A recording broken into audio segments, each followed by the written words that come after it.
नमस्कार। देश की बात के साथ मैं हूं आपके सामने राजश्री। देश की बात में आज हम बताएंगे कि इनकम टैक्स के नियम में अब कैसे परिवर्तन हो सकते हैं और इनकम टैक्स कानून में जो बदलाव हुए हैं उसके क्या मायने हैं, कितना प्रभाव आप पर और हम पर पड़ सकता है। रिजर्व बैंक ने 100% की CRR यानी आरक्षित नकदी अनुपात की दर कैसे और इसका क्या प्रभाव होगा आप पर, यह हम आपको बताएंगे। क्या होगा इसका और आपकी EMI पर असर, ये आपके लिए जानना जरूरी होगा। नोटबंदी के खिलाफ विपक्ष कैसे उतरा सड़कों पर और इसका क्या असर रहा देश में, इसकी हम जांच करेंगे। संसद में जारी रहा आज भी संग्राम और क्यों हो रही है PM को बुलाने की मांग, ये हम आपको बताएंगे। क्यों नहीं कम हो रही बैंकों और ATM के बाहर लगी हुई कतार और नोटबंदी पर पूरे देश में आज क्या हाल रहा, ये सब कुछ आपके सामने हम रखेंगे। और किस पर पड़ रही है नोटबंदी की सबसे ज्यादा मार, वो भी हम आपको बताएंगे। ऑनलाइन कंपनियों के जरिए मुनाफा कमा रही चीनी कंपनियों पर स्वदेशी जागरण मंच की क्यों टेढ़ी नजर पड़ रही है, ये आपके सामने रखेंगे। बिहार में सियासत के करवट लेने के अंदेशों से उड़ी है कैसे लालू प्रसाद यादव की नींद, ये हम आपको बताएंगे। और सोनिया गांधी को क्यों उन्होंने मिलाया है टेलीफोन और किस तरह की बातचीत की है उन्होंने सोनिया गांधी से, ये सब कुछ आपके सामने होगा। बात पंजाब की सियासत की भी होगी। नवजोत किस तरह से कैप्टन अमरिंदर सिंह की टीम में शामिल हुई हैं और इससे कितना फर्क पड़ेगा और क्या अब सिद्धू भी कांग्रेस का दामन थामेंगे, ये हम आपको बताएंगे। नाभा से भागे 6 टेररिस्टों में से कैसे हाथ आया है एक आतंकवादी और क्या था पूरा प्लान, ये सब कुछ आपके सामने हम रखेंगे। और चारों तरफ हाहाकार के बीच बीजेपी के लिए कैसे आई है महाराष्ट्र से एक अच्छी खबर, जिसकी उम्मीद बीजेपी को थी या नहीं, ये हम जानेंगे। और महाराष्ट्र निकाय चुनाव के नतीजों पर कैसे पड़ा है नोटबंदी का असर और क्या ये असर धनात्मक है या फिर बीजेपी अभी और भी कई इम्तिहान पास करेगी, ये सब कुछ आपके सामने हम रखेंगे। उत्तर प्रदेश में शिक्षा के स्तर पर नाराज हुआ है सुप्रीम कोर्ट और सुप्रीम कोर्ट ने सहारा चीफ से सुब्रत राय से क्यों कहे हैं कि 2 माह के अंदर 600 करोड़ रुपए जमा कीजिए, नहीं तो कुछ और भी हो सकता है, ये आपको दिखाएंगे हम। अमेरिका की राजनीति पर नजर हमारी बनी रहती है और आज भी हम ट्रंप और हिलरी क्लिंटन के बीच क्यों नहीं थम रही है लड़ाई, ये सब कुछ आपके सामने रखेंगे। और इसके अलावा हम आपको ये भी बताएंगे क्या हम वापस 16वीं शताब्दी में जा रहे हैं, यानी कि बार्टर ऑफर जो कहा जाता था कि सामान के बदले सामान, क्या अब इस तरह का बाजार हमारे भारत में कहां कहां दिख रहा है, ये सब कुछ आपके सामने रखेंगे। तो चलिए शुरू करते हैं देश की बात के इस नए सफर को।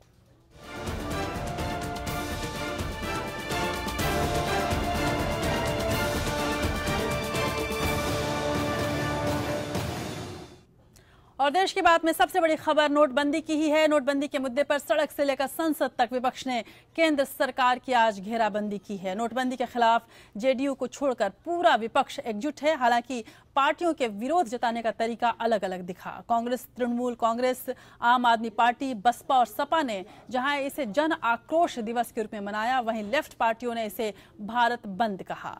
नोटबंदी के फैसले के खिलाफ जन आक्रोश दिवस में पश्चिम बंगाल की CM ममता बनर्जी सड़कों पर उतरी।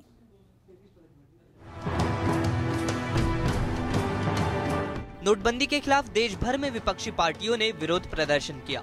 कुछ एक पार्टियों को छोड़कर पूरा विपक्ष एक दिखाई पड़ा। मोदी सरकार के फैसले का विपक्षी दलों ने विरोध जन आक्रोश दिवस मनाकर किया। इसमें कांग्रेस, TMC, लेफ्ट पार्टियां, BSP और समाजवादी पार्टी शामिल रही। नोटबंदी के फैसले के खिलाफ पश्चिम बंगाल की मुख्यमंत्री ममता बनर्जी सड़क पर उतरी। जन आक्रोश दिवस मनाकर विपक्ष ने सरकार की घेरेबंदी की कोशिश की। लेफ्ट पार्टियों ने पश्चिम बंगाल, केरल और त्रिपुरा में भारत बंद की अपील की, तो कांग्रेस ने आक्रोश दिवस के बहाने मोदी सरकार को कटघरे में खड़ा किया। विपक्ष केवल अपना आक्रोश व्यक्त कर रहा है। पहले तो जो हुआ है गैर कानूनी है। काले धन पर भारतीय जनता पार्टी और नरेंद्र मोदी जी का प्रचार तंत्र बना है। कोई भी पूंजीपति संस्था से, कोई बड़े कारोबार से डायरेक्टली जो पैसा मिलता है पॉलिटिकल पार्टीज को, उसको बंद करो। वो है जड़ भ्रष्टाचार का। प्रधानमंत्री खुद प्रधानमंत्री की शपथ लेने के बाद अदानी साहब के हवाई जहाज में घूमते हैं। इससे ज्यादा भ्रष्टाचार क्या होगा। कांग्रेस ने भारत बंद से खुद को अलग किया। पार्टी ने साफ किया कि कांग्रेस ने कभी भारत बंद की अपील नहीं की। नोटबंदी के खिलाफ विपक्ष के आक्रोश दिवस को लेकर दिन भर सियासत गर्म रही। विपक्षी दलों के कार्यकर्ताओं ने कई जगह सरकार के फैसले के खिलाफ प्रदर्शन किया। संसद परिसर के बाहर गांधी प्रतिमा के पास कांग्रेस ने राहुल गांधी की अगुवाई में प्रदर्शन कर अपना विरोध जताया। जो योजना आप लेके आते हो, अगर उसके क्रियान्वयन में इतनी विफलताएं रहेंगी जिसके आधार पर आम इंसान और आम नौजवान और आम महिला और आम किसान को परेशानी झेलना पड़ेगा। हमारा दायित्व है इस प्रजातंत्र के मंदिर में उनकी आवाज यहाँ गूंजनी चाहिए और वही विपक्ष की भूमिका हम लोग निभा रहे हैं। देश काले धन के साथ खड़ा है, काले धन के खिलाफ में संघर्ष के साथ मोदी जी के साथ कदम मिलाकर आगे बढ़ रहा है।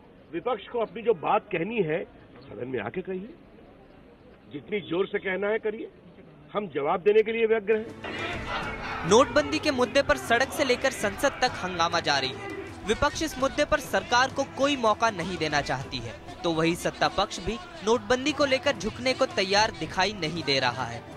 दोनों की लड़ाई में नुकसान आम जनता का हो रहा है, जो पैसों के लिए आज भी लाइनों में खड़ी नजर आ रही है। Bureau report, APN। तो अभी विरोध जो है नोटबंदी को लेकर विपक्ष का थमने का नाम नहीं ले रहा है और शायद कल भी न थमे। मंगलवार को लखनऊ में ममता बनर्जी नोटबंदी के खिलाफ एक रैली करने वाली हैं और इस रैली में उत्तर प्रदेश के मुख्यमंत्री अखिलेश यादव भी मंच पर उनका साथ देंगे और मंच उनसे साझा करेंगे। गौरतलब है कि पिछले दिनों अखिलेश यादव ने प्रधानमंत्री मोदी से मुलाकात की थी और बाहर आकर मीडिया से बताया था कि प्रधानमंत्री मोदी को आम लोगों की चिंता है और किसानों के बारे में उन्होंने प्रधानमंत्री मोदी से बात की थी और अब वो ममता बनर्जी के साथ इस विरोध में हिस्सा लेने वाले हैं। उधर नोटबंदी के चलते आम लोगों को हो रही दिक्कतों को लेकर विपक्ष ने आज जन आक्रोश दिवस मनाया। जैसा कि हमने आपको बताया, विपक्षी दल मोदी सरकार को बड़े पैमाने पर सड़क पर घेरने में जुटे रहे, तो वहीं आज संसद में भी इसका असर भरपूर दिखाई दिया। संसद की कार्यवाही शुरू होते ही हंगामा शुरू हो गया। राज्यसभा में विपक्षी नेता नारेबाजी करने लगे, जबकि लोकसभा में नोटबंदी को लेकर विपक्षी दलों ने आज लगातार भारी हंगामा किया, जिसके कारण अध्यक्ष सुमित्रा महाजन को सदन की कार्यवाही कई बार स्थगित करनी पड़ी।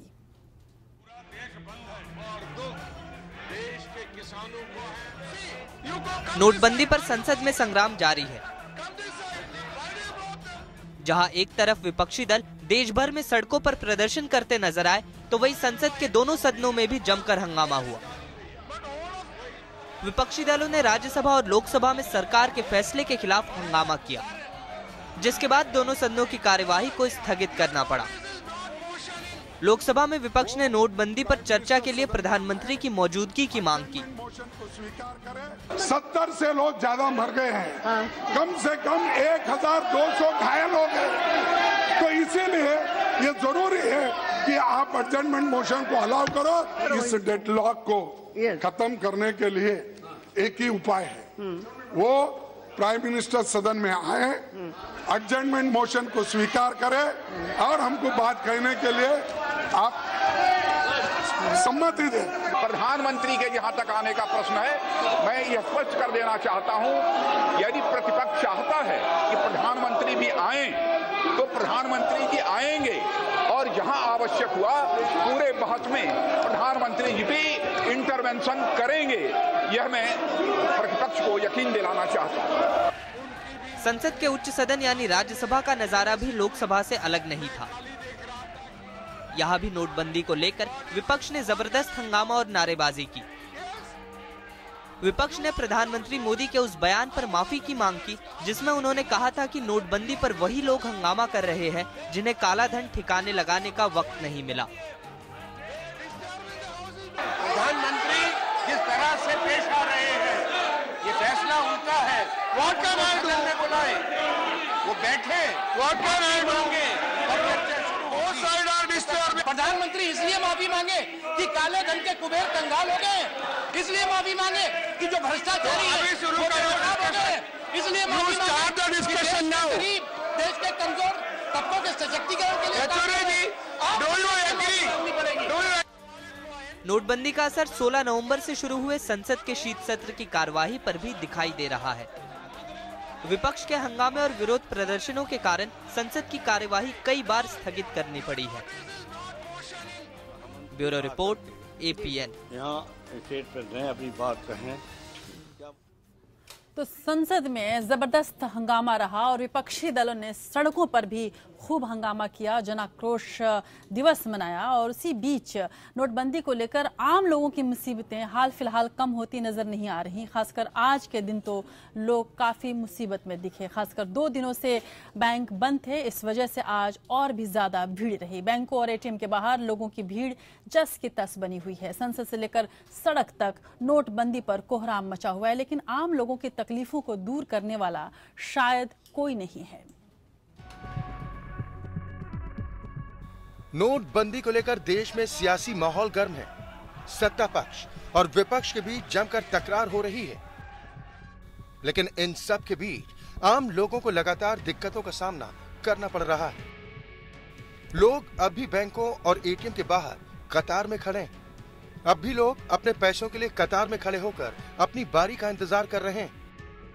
नोटबंदी के सरकार के फैसले का सबसे ज्यादा असर उन लोगों पर पड़ा है जो अपनी रोजमर्रा की जरूरतों के लिए नकदी पर निर्भर करते हैं। विपक्ष ने आज भारत बंद का आह्वान किया है, क्या भारत बंद होना चाहिए? हाँ, होना चाहिए। वो सही बात है। परेशानी हो रही है लोगों को बहुत ज्यादा। खड़े लाइन में हर जगह लाइन खड़ी ले दीजिए। परेशानी तो है, लाइक आज तो थोड़ी कम लाइनें, पहले तो बहुत लंबी लंबी लाइनें थी।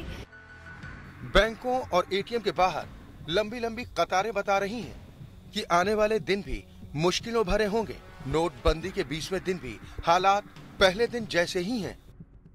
मोदी साहब ने स्टेप तो लिए है, पर he does not know how to have, he has advisor, he has to consult his advisor। इसका रिपरकशन क्या होगा? थोड़ा सही भी है, थोड़ा गलत भी है, क्योंकि पहले उन लोग को इंतजाम करना चाहिए था बैंक में। नोटबंदी के सरकार के फैसले से किसी को कोई गिला शिकवा नहीं है, लेकिन फैसले को ठीक ढंग से लागू करने में सरकार की नाकामी ने लोगों की मुश्किलें जरूर बढ़ा दी हैं। Bureau report, APN. तो नोटबंदी से जहां पर आम लोगों की मुश्किलें बढ़ रही हैं, वहीं पर ऐसा लग रहा है कि कुछ सियासी दल ऐसे हैं जिनकी आपस की मित्रता भी टूट सकती है और उनके बीच मुश्किलें बढ़ सकती हैं। जी हाँ, मैं बात कर रही हूँ बिहार की राजनीति की। नोटबंदी के मुद्दे का सबसे ज्यादा सियासी असर दरअसल बिहार में ही देखने को मिल रहा है, जहां सत्तारूढ़ महागठबंधन में 2 भाग दिखाई दे रहा है। मुख्यमंत्री नीतीश कुमार नोटबंदी का लगातार समर्थन कर रहे हैं, वहीं आरजेडी प्रमुख लालू प्रसाद यादव नोटबंदी के मुद्दे पर मोदी सरकार को लगातार हमले कर रहे हैं उस पर और लगातार घेर रहे हैं। ऐसे में ऐसा लगता है कि जहां पर बिहार में दोनों ही दल एक साथ चल रहे हैं, वहीं नोटबंदी के मसले पर जिस तरह से उनके बीच मत भिन्नता है, वो आने वाले समय में काफी असर डाल सकती है दोनों की दोस्ती पर। नोटबंदी पर देश भर में जारी सियासी हंगामे के बीच बिहार की राजनीति जिस कदर करवट ले रही है, उसने आरजेडी प्रमुख लालू प्रसाद यादव की नींद उड़ा दी है। मोदी सरकार के नोट बैन के फैसले को बिहार के मुख्यमंत्री नीतीश कुमार ने न सिर्फ सही ठहराया, बल्कि कालाधन रोकने की दिशा में इसे ऐतिहासिक कदम भी बताया है। नीतीश कुमार की यही तारीफ लालू के गले की हड्डी बन गई है। जेडीयू जहां इस फैसले के समर्थन में खड़ी है, तो वहीं लालू की पार्टी आरजेडी ने इसे गलत कदम बताया है। नीतीश कुमार की तारीफ के बाद बिहार के सत्ताधारी महागठबंधन के घटक दलों में विमर्श का दौर चल रहा है।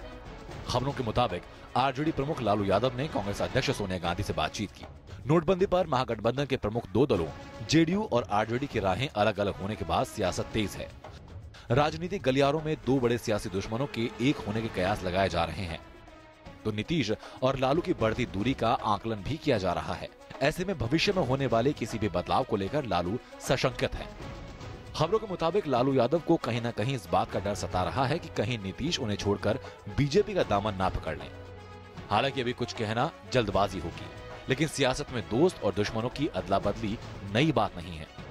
बीजेपी के साथ मिलकर नीतीश सफल सरकार चला चुके हैं, जबकि लालू के साथ गठजोड़ के बाद भी दोनों के बीच कई मौकों पर खींचतान नजर आई है। Bureau report, APN. तो अब ये दोस्ती कब तक बरकरार रहेगी और क्या नोटबंदी इसके बीच में दरार डाल देगी, ये आने वाले समय में देखने लायक होगा। इस बीच लालू प्रसाद यादव ने सोनिया गांधी से बातचीत की है, यानी कि दोनों ही तरफ से एक तरह से ब्रेकअप मैनेजमेंट किया जा रहा है।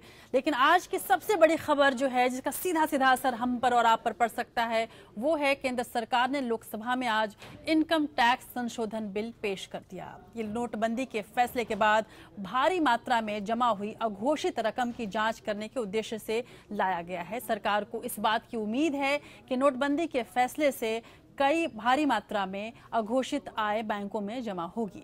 इस संशोधन के बाद यदि कोई व्यक्ति खुद अपने काले धन का खुलासा करता है तो उसे करीब 50% टैक्स देना होगा। 25% रकम 4 साल के लिए फ्रीज हो जाएगी, जबकि शेष 25% रकम ब्लैक मनी डिक्लेयर करने वाले को मिल जाएगी।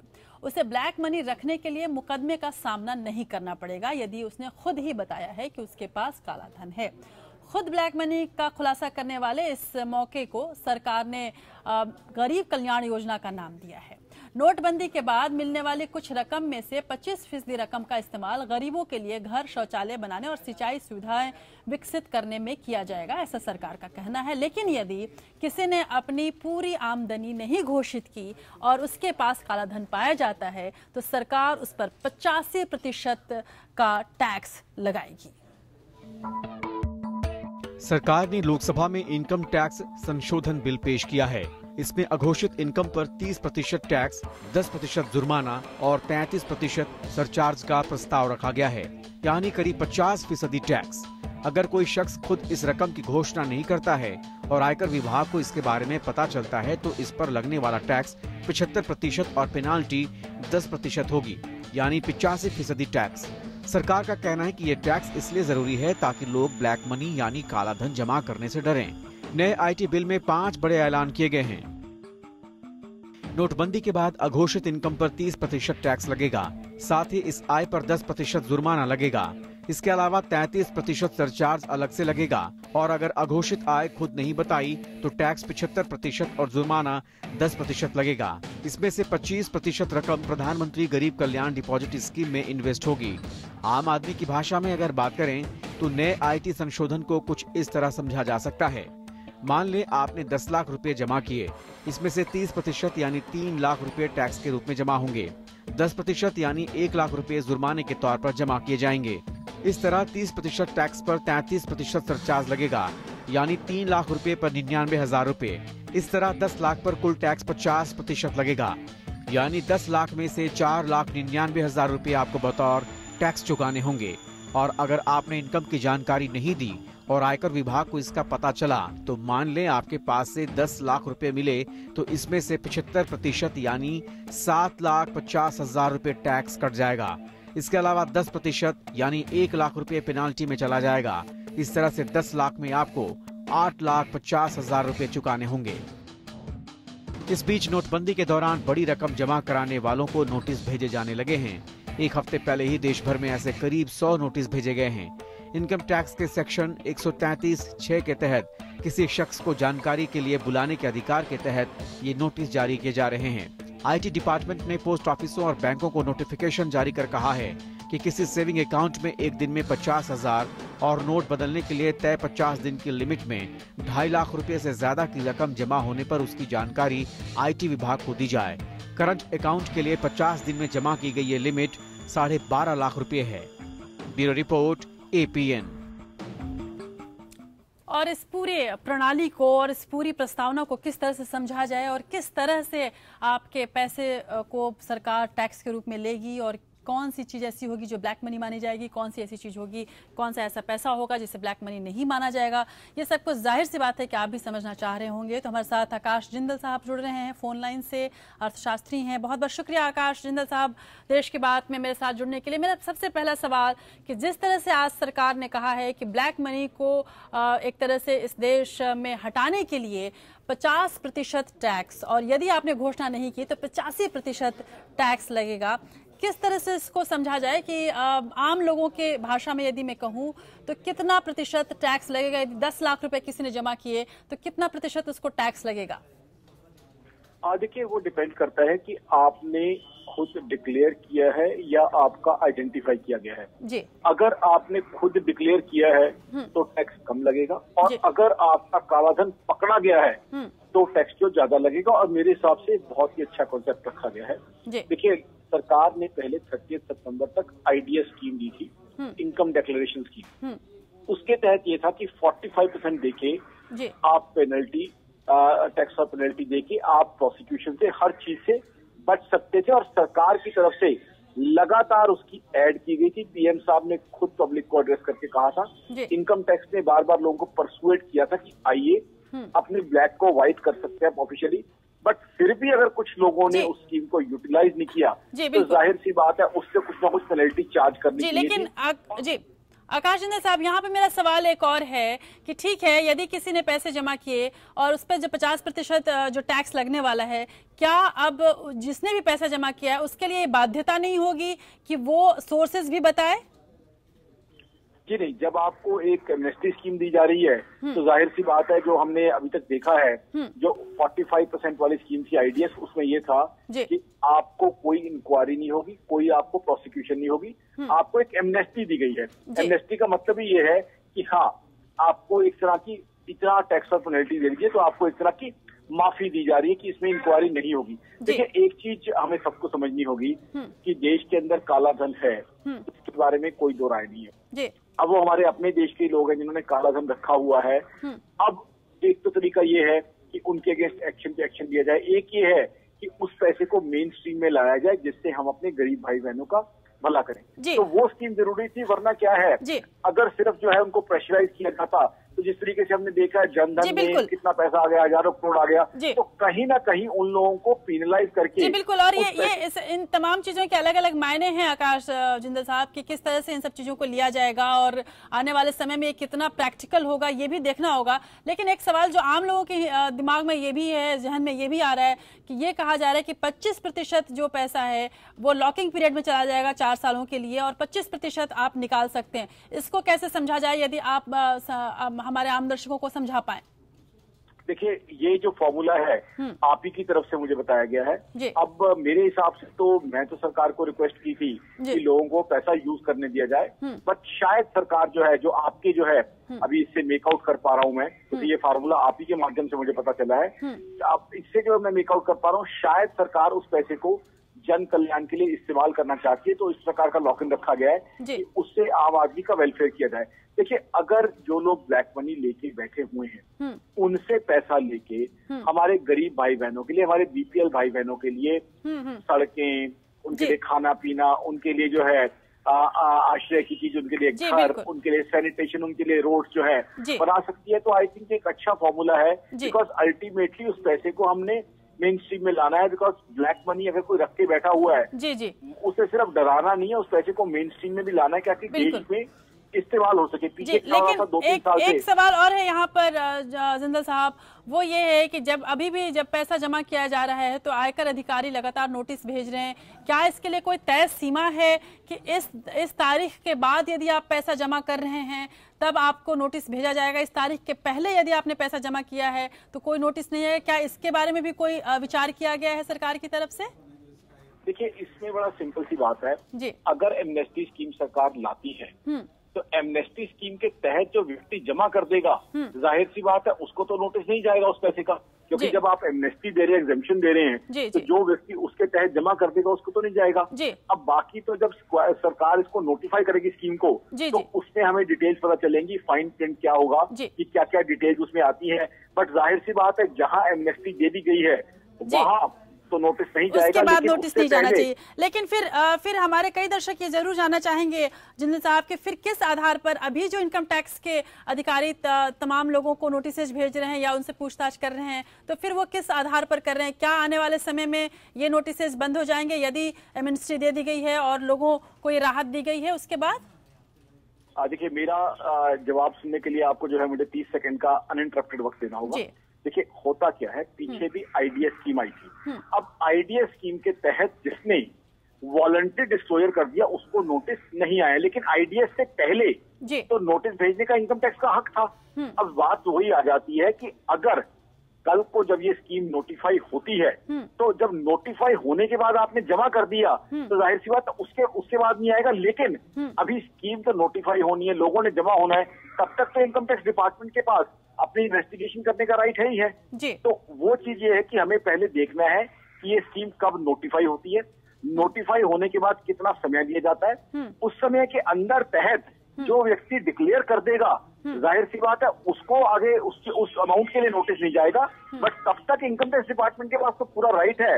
नॉर्मल सर्कमस्टांसेस में भी इनकम टैक्स डिपार्टमेंट जो है इंक्वायरीज कंडक्ट करता है, और मेरे हिसाब से इनकम टैक्स डिपार्टमेंट को इंक्वायरीज कंडक्ट करनी भी चाहिए, क्योंकि ब्लैक मनी जो है वो देश में कैंसर के समान है। अगर लोग ब्लैक मनी रख के बैठे हुए हैं तो इनकम टैक्स डिपार्टमेंट को उसके अगेंस्ट एक्शन लेना ही चाहिए। तो उसमें हमें उसे रोकना नहीं चाहिए, रोकने की बात भी नहीं करनी चाहिए। जब एमनेस्टी स्कीम आ जाए उसके तहत जो व्यक्ति जमा कर दे जितनी अमाउंट, उसके बाद देखना जरूरी होगा। जी बिल्कुल। लेकिन जिंदल साहब, जो ये कहा गया है कि अगर अघोषित आय है तो लगभग 85% का टैक्स लगेगा, तो क्या आप एक आम भाषा में समझा पाएंगे कि कितना फिर अगर किसी ने पैसे जमा किए और वो घोषित नहीं कर पाया और तो उसको कितना पैसा मिलेगा, या फिर उसका पूरा का पूरा पैसा अघोषित आय में चला जाएगा और पूरी तरह से टैक्स में इस तरह से वो उलझ जाएगा कि उसके पास कुछ भी न बचे?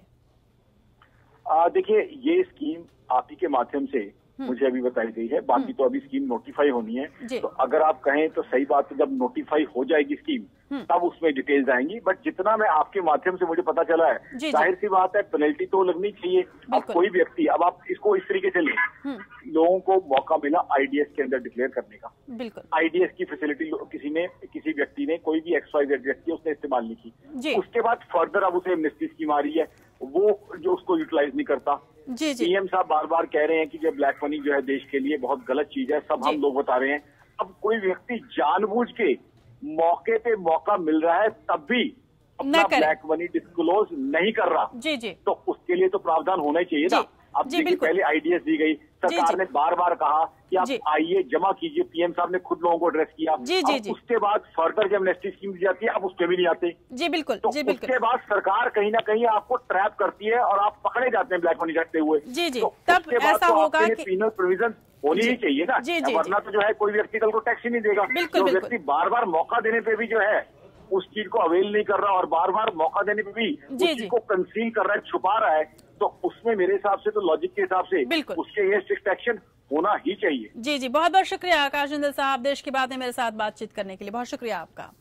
और बहुत हद तक हमारे मेहमान ने आपको ये स्पष्ट करने की कोशिश की कि किस तरह से आपका पैसा यदि आप घोषित करते हैं तो कुछ हद तक सुरक्षित रह सकता है, लेकिन अघोषित आय पर सरकार ने जबरदस्त टैक्स लेने की सोची है। हालांकि अभी तक ये नोटिफाई नहीं हुआ है।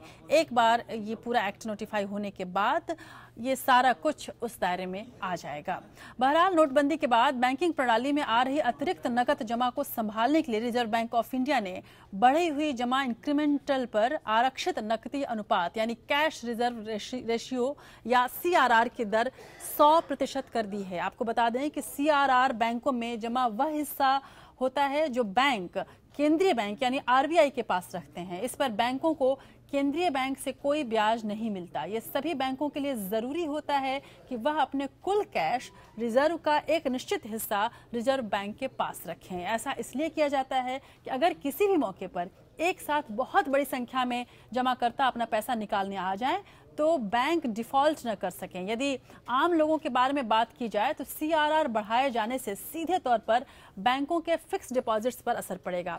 FD पर मिलने वाले ब्याज दर में और कटौती हो सकती है, यानी कि यदि आपने FD कराई है तो उस पर जो इंटरेस्ट आपको मिलता है उसमें अब कटौती की जाएगी। साथ ही बैंक लोन पर ब्याज दर में कटौती की गुंजाइश खत्म सी हो गई है, यानी कि अगर आप लोन ले रहे हैं और उस पर जितना आपको इंटरेस्ट लगता है उसमें कोई कटौती नहीं होगी। और बाजार में अटकलें थी कि 7 दिसंबर को रिजर्व बैंक मौद्रिक नीति की जो समीक्षा पेश करते हुए उसने कहा था कि 25 से 50 बेसिस पॉइंट कटौती का ऐलान कर सकता है, जिससे ब्याज दरों में कटौती होगी और बैंक लेंडिंग रेट कम हो जाएगा। इससे लोन पर EMI घटेगी या कोई भी जो भी आपने लोन लिया है उस पर आपके जो EMI बनती है वो अब कम हो जाएगी। लेकिन अब ऐसा लगता है कि EMI के कम होने की संभावना लगभग खत्म हो गई है और ये सीधे तौर पर लोन लेने जा रहे हैं या फिर लोन ले चुके ग्राहकों के लिए अच्छी खबर नहीं है। इसके अलावा यदि आपने फिक्स डिपॉजिट रखा है बैंकों में तो आपके फिक्स डिपॉजिट में जो आप सोच रहे थे कि आपको ब्याज दर बढ़ सकता है और आपको ज्यादा लाभ होगा, तो अब ऐसा कुछ भी नहीं होने वाला है। और आपको ज्यादा, अगर आपने लोन लिया है या आपने फिक्स डिपॉजिट किया है तो आपके लिए अब ये घाटे का सौदा हो सकता है। लेकिन घाटे का सौदा भले आम लोगों के लिए हो, लेकिन कुछ कंपनीज ऐसी हैं जिनको बेहद फायदे हो रहे हैं और उसमें से बड़ी कंपनी पेटीएम है। हाल ही में डिजिटल वॉलेट कंपनी पेटीएम में चीनी कंपनी अलीबाबा के निवेश से स्वदेशी जागरण आंदोलन को मुद्दा मिल गया है। हमने आपको सबसे पहले बताया था कि पेटीएम किस तरह से अलीबाबा से गठबंधन कर चुका है और अलीबाबा का कितना शेयर पेटीएम में है, और पेटीएम में के जो ओनर्स हैं उन्होंने इस बात की सफाई दी थी कि वो शुद्ध और 100% हिंदुस्तानी कंपनी है। लेकिन अब राष्ट्रीय स्वयंसेवक संघ की आर्थिक इकाई स्वदेशी जागरण मंच ने इस फर्म की चीनी रिश्ते की जांच करने जा रही है। नोटबंदी से पेटीएम समेत कई कंपनियों के जरिए चीनी कंपनियों को खासा मुनाफा कमाने का आरोप लगा है उन पर। हालांकि पेटीएम खुद को शुद्ध स्वदेशी बता रहा है। एक तरफ काला धन भ्रष्टाचार खत्म करने और स्वदेशी की बात हो रही है, तो चोर दरवाजे से चीनी कंपनियां भी नोटबंदी की बहती गंगा में हाथ धो रही हैं। नोटबंदी के बाद ऑनलाइन ट्रांजैक्शन वाली कंपनी पेटीएम के उपभोक्ताओं और मुनाफे में कई गुना इजाफा हुआ है। खबर है कि घाटे में चल रही इस कंपनी की तकदीर तब बदली जब चीनी कंपनी अलीबाबा और उससे जुड़ी इकाई अलीपे ने इसकी 40% से भी ज्यादा की हिस्सेदारी खरीद ली। उसके बाद नोटबंदी ने तो इसके मालिक विजय शेखर को 7,000 करोड़ की निजी हैसियत वाला बना दिया। वैसे भी बीजेपी नेताओं के बीच विजय शेखर की बड़ी हैसियत बताई जाती है, लेकिन अब भारतीय लोगों की तरफ से साझा किए गए डेटा की सुरक्षा और निवेश की पारदर्शिता को लेकर स्वदेशी जागरण मंच को ऐतराज है।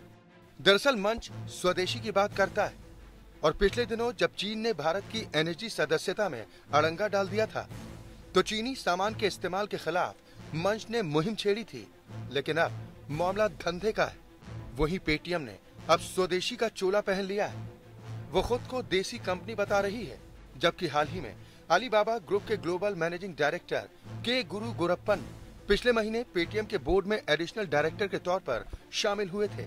इससे पहले एक अखबार की खबर थी कि पेटीएम $40 करोड़ यानी तकरीबन 2,700 करोड़ रुपए जुटाने के अंतिम चरण में, और फंडिंग के इस दौर में अलीबाबा और अलीपे के भी हिस्सा लेने की संभावना है। यही नहीं, पेटीएम के साथ स्नैपडील के मालिकाना हक वाले फ्रीचार्ज में चीन की दिग्गज ऑनलाइन रिटेल कंपनी अलीबाबा का निवेश है।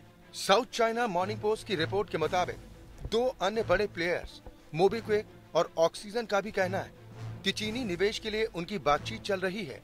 एक बड़ी ई वॉलेट कंपनी का मानना है कि नोटबंदी के चलते ई पेमेंट फर्म्स को निवेश हासिल करने के लिए एक बड़ा अवसर मिला है। खास तौर पर अब ई वॉलेट कंपनियों को चीन से बड़ा निवेश मिलने की संभावना है। वहीं ई वॉलेट फर्म मोबीक्विक को नोटबंदी के फैसले के बाद से कंपनी की ट्रांजैक्शन में 7,000% का इजाफा हुआ है। इसके अलावा चीनी निवेशक भी इस फर्म के संपर्क में है। पेटीएम के बाद बिग बाजार को नोट बदलने का अधिकार मिलने से फ्यूचर ग्रुप का फ्यूचर एक बार फिर सुधर गया। पेंटालून ब्रांड के कपड़े बनाने वाले किशोर बियानी को एयरटेल ने अपने फ्यूचर रिटेल का हेड बना दिया है और भारतीय रिटेल का फ्यूचर रिटेल में विलय कर दिया है। फ्यूचर समूह भी पेटीएम के साथ करार कर चुका है। अब वो वाया पेटीएम अलीबाबा से दोस्ती गांठ रहा है। फ्यूचर रिटेल की कोशिश अलीबाबा के मोबाइल से व्यवसाय की कंपनी Tmall.com से रिश्ता गांठने की है। इन कंपनियों को सत्ता के गलियारों में अपने रसूख के लिए पहचाना जाता है। मजे की बात यह है कि मेक इन इंडिया के नाम पर पिछले ही महीने भारत सरकार के अधिकारी चीन के 2 व्यापारिक रिश्ते से जुड़े आयोजनों में हिस्सा लेने गए थे और यहाँ निवेश के लिए खासी वकालत की थी। भारत बुनियादी ढांचे, सोलर, सड़क, स्मार्ट सिटी, शहरी परिवहन और पावर सेक्टर में निवेश करना चाहता है। इसीलिए प्रधानमंत्री मोदी की जापान यात्रा के पहले चीन ने नसीहत से ज्यादा धमकी दे डाली थी और जापान से दक्षिण चीन सागर मसले पर सुर में सुर न मिलाने को कहा था। चीन बार बार अपना निवेश हटा लेने की धमकी देता रहा है। इसके बावजूद देश में कई नए स्टार्टअप में चीन की निजी कंपनियों ने निवेश कर लिया है। बीजिंग मितेनो कम्युनिकेशन टेक्नोलॉजी ने मुंबई के मीडिया.नेट में 6,134 करोड़ रुपए निवेश कर अधिग्रहण कर लिया है। इस स्टार्टअप के संस्थापक भवीक और दिव्यांग तुराखिया हैं। चीन के डीडी चशिंग का टैक्सी व्यवसाय ओला में निवेश किया है। तो इंटरनेट की बड़ी कंपनी टेंसेंट ने मैनेजिंग ऐप वाले ब्रांड हाइक में 1,158 करोड़ रुपए का निवेश किया है। फिर भी स्वदेशी जागरण मंच ई कॉमर्स में एफडीआई की इजाजत नहीं दी जाने के लिए सरकार पर दबाव बनाना चाहती है। उसका कहना है कि मामला सिर्फ मेक इन इंडिया का नहीं है। हम चाहते हैं कि सर्विस प्रोवाइडर्स पूरी तरह से भारतीय हों, लेकिन चीनी निवेश और नोटबंदी के चीनी कनेक्शन ने मंच की साख को नुकसान पहुंचाया है, क्योंकि हाल में कुरुक्षेत्र में हुए अपने सम्मेलन में स्वदेशी जागरण मंच ने चाइनीज सामानों के खिलाफ अगले साल जनवरी से 1 साल का कैंपेन चलाने का फैसला किया था। Bureau report, APN.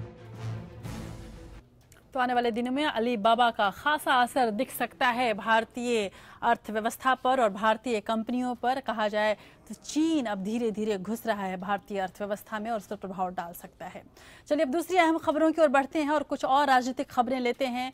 आपको पता ही है कि 2017 में 5 राज्यों में विधानसभा चुनाव होने वाले हैं, उसमें से एक अहम राज्य पंजाब भी है। बीजेपी के पूर्व सांसद नवजोत सिद्धू की पत्नी और विधानसभा हल्का में पूर्वी से बीजेपी की पूर्व विधायक डॉक्टर नवजोत कौर सिद्धू और जालंधर के विधायक प्रगट सिंह ने कांग्रेस का दामन थाम लिया है। 2017 के मद्देनजर दिल्ली में आयोजित कार्यक्रम में आज दोनों ही पंजाब प्रदेश कांग्रेस अध्यक्ष कैप्टन अमरिंदर सिंह और पार्टी की पंजाब प्रभारी आशा कुमारी की मौजूदगी में कांग्रेस में शामिल हो गए। कांग्रेस का दामन थामने के बाद जब डॉक्टर नवजोत कौर सिद्धू से उनके पति नवजोत सिंह सिद्धू के बारे में पूछा गया तो उन्होंने कहा कि हम 2 शरीर एक आत्मा हैं, फिर एक दूसरे के बिना कब तक रह पाएंगे। माना जा रहा है कि नवजोत सिंह सिद्धू भी कांग्रेस में जल्द ही शामिल होंगे। नवजोत कौर सिद्धू और प्रगट सिंह के कांग्रेस में शामिल होने से पंजाब की राजनीति पर खासा प्रभाव पड़ सकता है।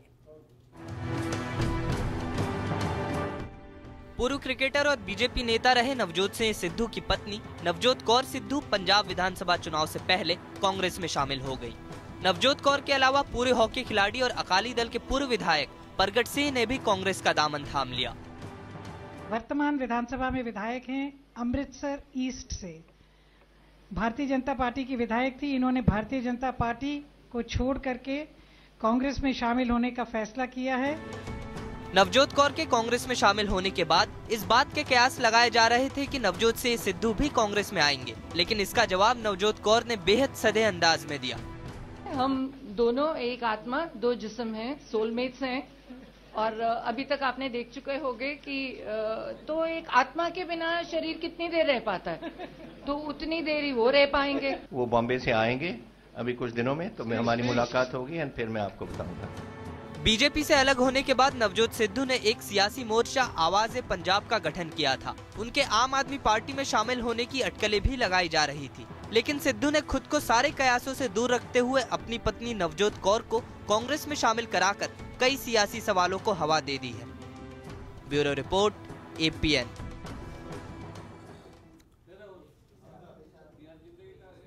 और अब बात महाराष्ट्र की करते हैं। नोटबंदी के बीच बीजेपी ने एक बार फिर चुनाव में जबरदस्त जीत दर्ज की है। लोकसभा और विधानसभा के उपचुनाव में जीत दर्ज करने के बाद आज महाराष्ट्र के स्थानीय निकाय चुनाव में बीजेपी को बम्पर सीटें मिली हैं। शाम 7:30 बजे तक 3510 सीटों के नतीजों का ऐलान हुआ था, जिसमें बीजेपी सबसे बड़ी पार्टी बनकर सामने आई। बीजेपी ने 851 सीटें तब तक जीत ली थी, जबकि उसकी सहयोगी शिवसेना को 514 सीटें मिली। विपक्षी एनसीपी को 338 और कांग्रेस को 643 सीटें मिली हैं। वहीं 708 सीटों पर अन्य उम्मीदवार और निर्दलीय जीते हैं।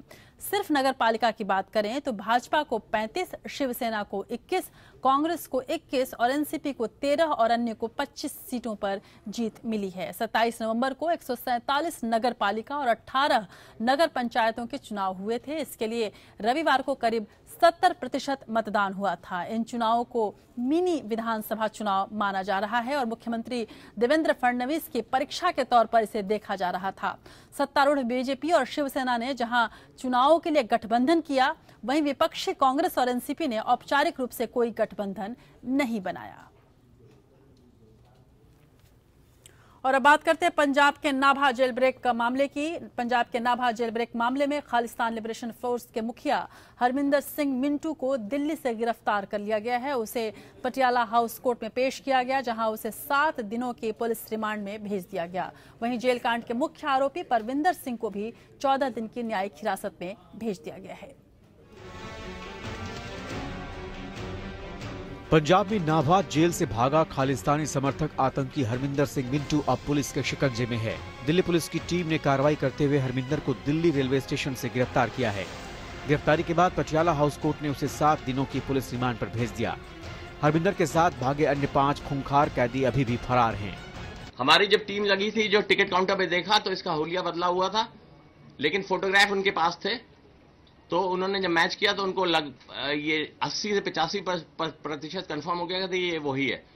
टिकट लेकर जब मूव किया तो हमारी टीम भी गई, इसको अकॉस्ट किया पूछताछ के लिए, तो इसने वेपन निकाला और उसी समय इसको पकड़ा गया और फर्दर जो है उसका आइडेंटिफिकेशन 100% कंप्लीट होने पे हम लोगों ने उसको गिरफ्तार कर लिया। कई आतंकी वारदातों में शामिल होने के आरोपी 47 वर्षीय हरमिंदर को नवंबर 2014 में दिल्ली एयरपोर्ट से गिरफ्तार किया गया था। उसे 2008 में सिरसा स्थित डेरा सच्चा सौदा के प्रमुख गुरमीत राम रहीम सिंह पर हुए हमले और 2010 में हलवाड़ा वायुसेना स्टेशन में विस्फोटक मिलने सहित 10 मामलों के सिलसिले में गिरफ्तार किया गया था। उधर जेल ब्रेक के बाद पंजाब सरकार ने सख्त कार्रवाई की है। हमने जो जेल सुपरिटेंडेंट और जेल के ऑफिसर उनको सस्पेंड भी कर दिया है और डिसमिस कर दिया नौकरी से, उनको इन्वेस्टिगेशन चल रही है। और जो मेन कॉन्स्पिरेटर था जिसने ये भगाए थे उसको भी हमने यूपी से पकड़ लिया और जो मेन टेररिस्ट भागा था उसको हमने दिल्ली से पकड़ लिया और बाकी के पीछे अब पुलिस पड़ी है। रविवार को पंजाब की नावा जेल पर हमला करने वाले बंदूकधारियों में से एक को उत्तर प्रदेश के शामली में गिरफ्तार कर लिया गया। परविंदर के पास से काफी संख्या में हथियार भी बरामद हुआ। परविंदर सिंह को भी 14 दिनों की न्यायिक हिरासत में भेज दिया गया है। पंजाब सरकार ने फरार कैदियों का सुराग देने वालों को 25 लाख रुपए इनाम देने की घोषणा की है। गृह मंत्रालय ने पंजाब सरकार से संबंध में रिपोर्ट मांगी है। Bureau report APN। और इस बीच तमिलनाडु में NIA और पुलिस की संयुक्त कार्रवाई में 3 लोगों को आतंकी संगठन अलकायदा के साथ संबंध रखने के आरोप में गिरफ्तार किया गया है। इन लोगों पर पिछले 10 दिनों से सुरक्षा एजेंसियों ने नजर बनाए रखी थी। उनकी गतिविधियां संदिग्ध पाए जाने पर उनको आज सुबह गिरफ्तार कर लिया गया। तीनों आरोपियों से हिरासत में पूछताछ की जा रही है। जानकारी के मुताबिक तमिलनाडु के मदुरई में रहने वाले करीम, अबू और अब्बास अली पर NIA पिछले 10 दिनों से नजर बनाए हुए थी। इससे पहले जनवरी में भी अलकायदा के एक संदिग्ध मौलाना अंजर शाह को गिरफ्तार किया गया था। मौलाना भारत में अलकायदा के स्लीपर सेल से जुड़ा हुआ था। उसे आतंकी संगठन ने अहम काम सौंपा था और ये कहा जा रहा है कि प्रधानमंत्री मोदी समेत लगभग 22 नेताओं पर हमले की योजना ये तीनों बना रहे थे। और अब चलिए इन तमाम खबरों के बाद देखते हैं नेशनल टॉप 5 खबरें। जम्मू कश्मीर की मुख्यमंत्री महबूबा मुफ्ती ने प्रधानमंत्री नरेंद्र मोदी से मुलाकात की। उन्होंने प्रधानमंत्री के नोटबंदी के फैसले की सराहना की और उन्हें इसके लिए बधाई दी। मुफ्ती ने कहा कि यह एक सराहनीय कदम है। हालांकि उन्होंने यह माना कि इससे लोगों को कुछ दिनों तक मुश्किल होगी, लेकिन यह भी कहा कि यह एक ऐतिहासिक फैसला है और देश हित में है। पुलिस ने ATM कैश वैन से 1 करोड़ 37 लाख रुपए कैश लूटकर फरार होने वाले ड्राइवर की पत्नी को गिरफ्तार कर लिया है। पुलिस ने कैश वैन के ड्राइवर डोमिनिक रॉय की पत्नी एल्विन को गिरफ्तार किया है। उसकी निशानदेही पर पुलिस ने 78 लाख रुपए भी बरामद किए हैं। बाकी के 12 लाख रुपए ड्राइवर के पास है। इससे पहले पुलिस ने कैश वैन को बरामद किया था, जिसमें सिर्फ 45 लाख रुपए मिले थे।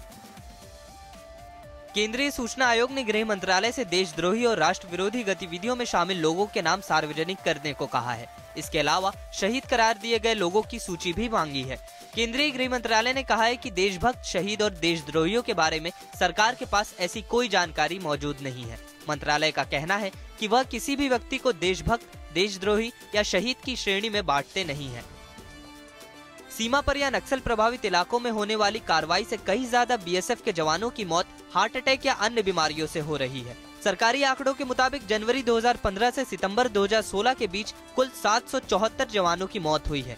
इनमें से केवल 25 ही संघर्ष के दौरान शहीद हुए हैं। 316 जवानों की मौत विभिन्न बीमारियों से और 117 जवानों की मौत हृदय गति रुकने से हुई है। और अब बात कुछ अदालत की दुनिया की। उत्तर प्रदेश में अखिलेश यादव सरकार के सुशासन की सुप्रीम कोर्ट ने आज बखिया उधेड़ दी। सूबे के सरकारी स्कूलों में शिक्षा की हालत पर दाखिल रिपोर्ट पर सुप्रीम कोर्ट ने राज्य सरकार को जमकर फटकार लगाई।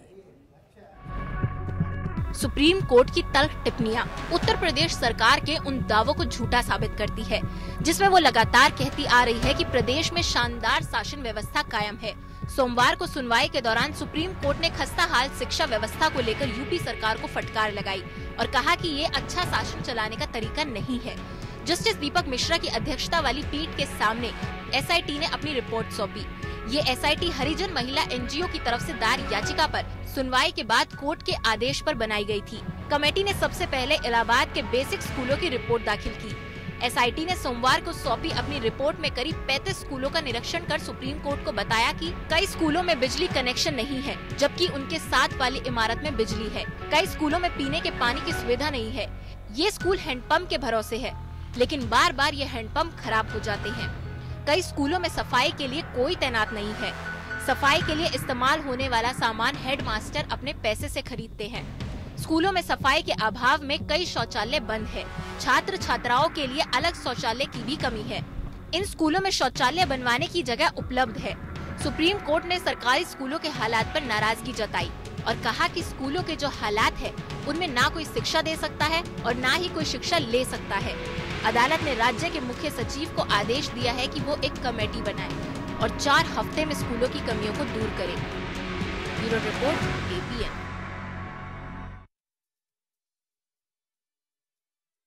उधर सुप्रीम कोर्ट ने सहारा इंडिया के मुखिया सुब्रत रॉय सहारा की अंतरिम जमानत 6 फरवरी तक के लिए बढ़ा दी है। साथ ही कोर्ट ने सहारा समूह से 600 करोड़ रुपए और जमा कराने को कहा है। इससे पहले कोर्ट ने रॉय की पैरोल 28 नवंबर तक के लिए बढ़ाई थी। इससे पहले कोर्ट ने कहा था कि सहारा ग्रुप सेबी के पास बकाया रकम 12,000 करोड़ रुपए कैसे जमा करवाएगा, इसका वह रोड मैप सबमिट करे।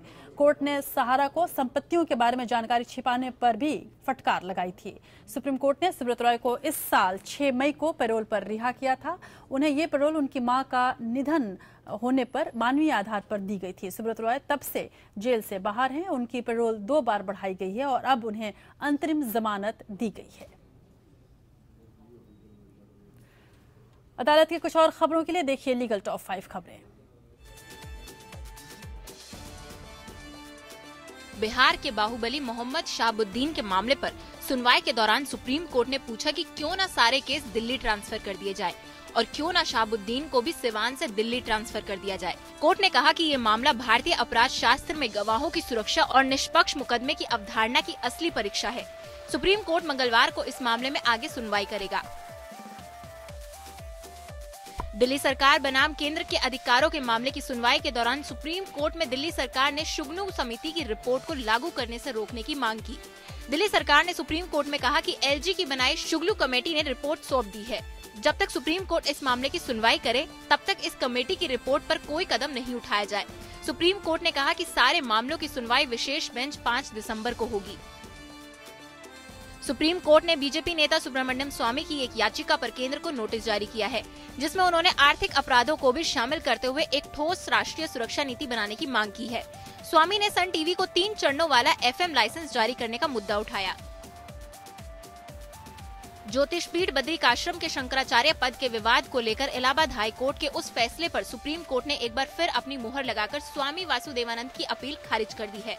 वासुदेवानंद ने सुप्रीम कोर्ट में हाई कोर्ट के उस आदेश को चुनौती दी थी जिसमें हाई कोर्ट ने 22 सितंबर 2016 को आदेश पारित कर ये कहा था कि शंकराचार्य विवाद मामले की सुनवाई लोअर कोर्ट में की जाए और उनकी अर्जी खारिज कर दी थी।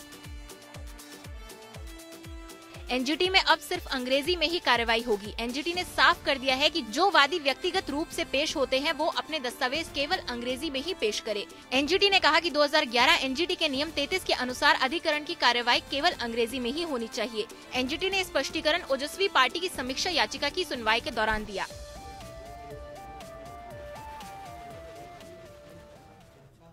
और अब देश की बात में कुछ अंतर्राष्ट्रीय खबरों पर नजर डालते हैं। डोनाल्ड ट्रंप के प्रेसिडेंट इलेक्ट होने के बाद भारतीय आईटी कंपनियों को वीजा नियमों के सख्त होने का डर सताने लगा है।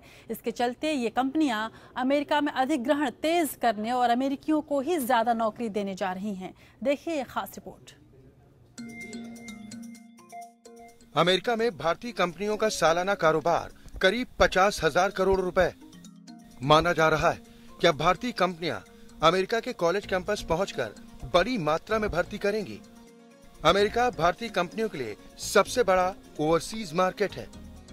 टाटा कंसल्टेंसी सर्विसेज, इन्फोसिस और विप्रो जैसी भारतीय कंपनियां H-1B वीजा के जरिए बड़े पैमाने पर अमेरिका में कंप्यूटर इंजीनियर्स भारत से ले जाती हैं। 2005 से 2014 के बीच टाटा कंसल्टेंसी सर्विसेज, इन्फोसिस और विप्रो H1B वीजा के तहत काम करने वाले कर्मचारियों की संख्या करीब 86,000 थी। अमेरिका हर साल करीब इतने ही H1B वीजा जारी करता है। प्रेसिडेंट इलेक्ट डोनाल्ड ट्रंप ने अपने चुनाव प्रचार के दौरान अमेरिका के वीजा प्रोग्राम को सख्त करने की वकालत की थी। अमेरिका में यदि वीजा के नियम सख्त होते हैं तो इसका सीधा असर भारत से अमेरिका ले जाने वाली IT कंपनियों की भर्ती प्रक्रिया पर पड़ेगा। जानकारों का मानना है कि भारत से अमेरिका जाने वाले इंजीनियर्स की संख्या में भी अब कमी आ सकती है। Bureau report, APN।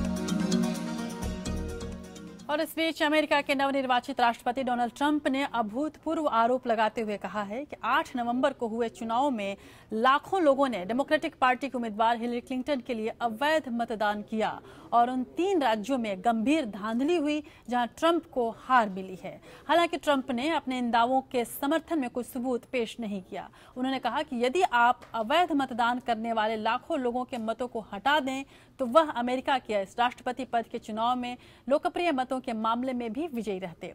ट्रंप ने आरोप लगाया कि वर्जीनिया, न्यू हैम्पशायर और कैलिफोर्निया में मतदान संबंधी गंभीर धोखाधड़ी हुई थी। इन राज्यों में उन्हें हार मिली है। ट्रंप ने ऐसे समय में ये आरोप लगाए हैं जब राष्ट्रपति पद के चुनाव में अहम रहे विस्कॉन्सिन में दोबारा मतगणना की दिशा में कदम उठाए जा रहे हैं। विस्कॉन्सिन में ट्रंप ने जीत प्राप्त की थी। इससे पहले ट्रंप ने विस्कॉन्सिन में मतों के फिर से गणना को घोटाला बताया था और कहा कि राष्ट्रपति पद के चुनाव के परिणामों को चुनौती देने के बजाय उनका सम्मान किया जाना चाहिए। और इन खबरों के अलावा कुछ और अंतर्राष्ट्रीय खबरों पर नजर डालते हैं इंटरनेशनल टॉप 5 खबरों में।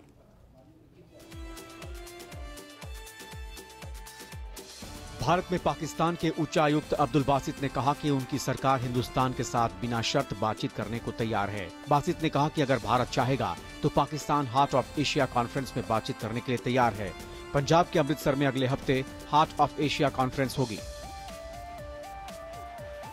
सरकारी बलों ने विद्रोहियों के कब्जे वाले सीरिया के अलेप्पो शहर का 1/3 हिस्सा अपने नियंत्रण में ले लिया है।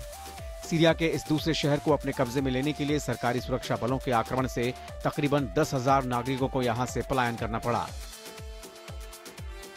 चीन ने मुसलमान नागरिकों से चरमपंथ का विरोध करने और चीन की विशेषताओं के साथ समाजवाद से जुड़े रहने को कहा है।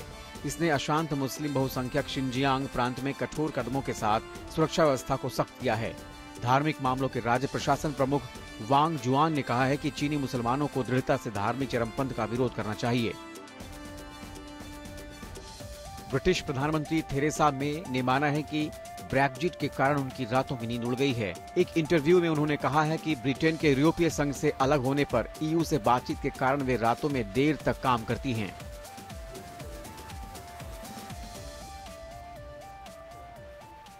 और देश की बात में अब वक्त है इतिहास का। देश और दुनिया के इतिहास में 28 नवंबर कई कारणों से महत्वपूर्ण है, जिनमें से ये सभी प्रमुख हैं। 28 नवंबर 1676 को बंगाल की खाड़ी के तट पर पूर्वी भारत के उपजाऊ क्षेत्र और महत्वपूर्ण बंदरगाह पुडुचेरी पर फ्रांसीसियों का कब्जा हो गया था। 1893 में न्यूजीलैंड में राष्ट्रीय चुनाव में पहली बार महिलाओं ने मतदान किया था।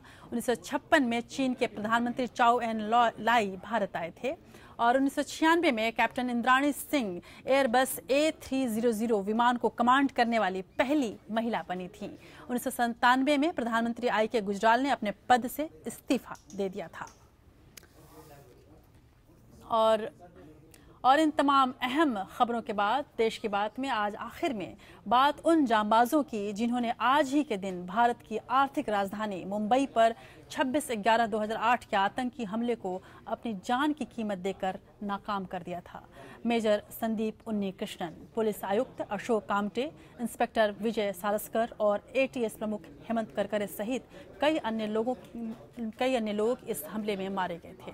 समुद्री रास्ते से 10 पाकिस्तानी आतंकवादियों ने मुंबई में घुसते ही अंधाधुंध गोलीबारी शुरू कर दी, जिसमें सुरक्षा कर्मियों सहित 166 लोग मारे गए। लेकिन सलाम है उन्नीकृष्णन जैसे बहादुरों का, जिन्होंने महज 72 घंटों के अंदर सभी खूंखार आतंकियों का सफाया कर दिया और एक को जिंदा पकड़ लिया गया। संदीप उन्नीकृष्णन, अशोक कामटे, विजय सालस्कर जैसे वो तमाम जवान अपने पीछे एक अमर कहानी छोड़ गए हैं। अद्भुत जांबाजी का, अद्वितीय कर्तव्य निष्ठा की और अपार देश प्रेम की। चलते चलते उनकी कुछ यादों के साथ आपको हम छोड़ जाते हैं। शुभ रात्रि।